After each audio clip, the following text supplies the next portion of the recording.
Hello guys, I'm so glad that you are on my channel.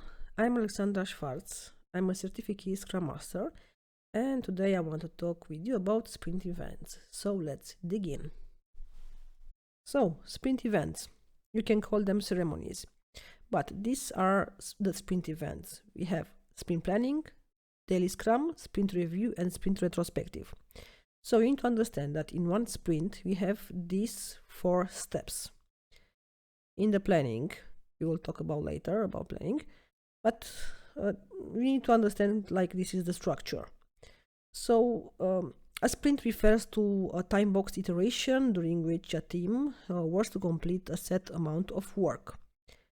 So let's take them one by one. So the sprint planning is the first step in a sprint. We usually make sprints for 2 weeks.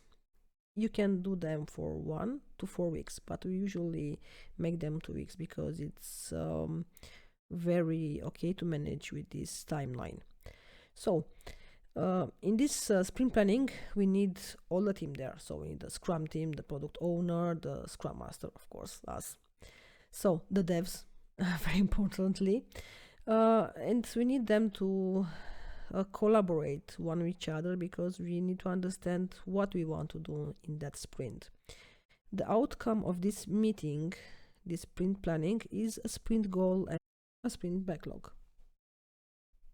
So the next step in our sprint is the daily scrum. Let's say we have a 2 weeks sprint. That means we have 10 days for these daily scrums. So these daily scrums are short meetings, as you see, is time boxed 5 minutes.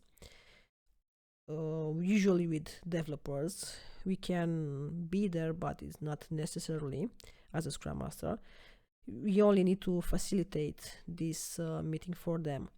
And in that meeting, they are discussing what they've done, what they need to do, but it's a very short meeting, as you see, 50 minutes, and the discussion are usually progress towards the sprint goal. So the focus is on coordination and identify any impediments.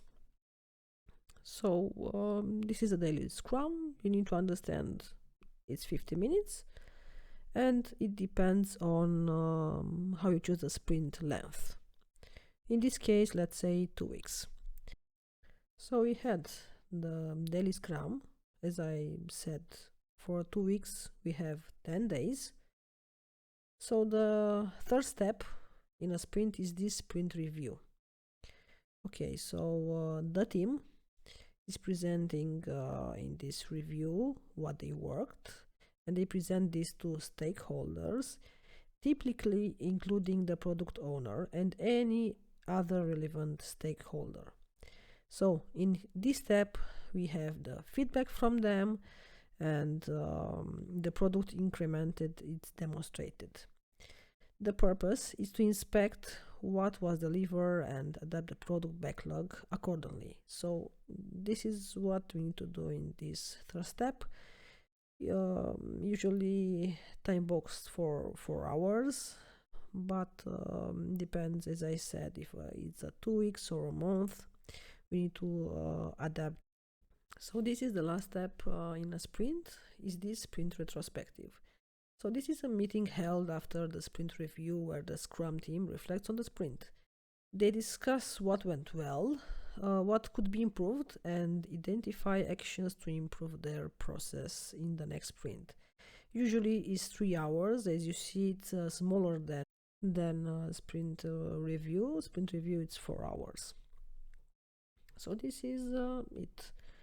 Remember the structure, and do not confuse retrospective with review. So keep in mind that retrospective is the last one, 3 hours, and review is the third step, let's say like this, 4 hours. Let's have a quick reminder about the sprint event. So sprint planning, daily scrum, sprint review, and sprint retrospective.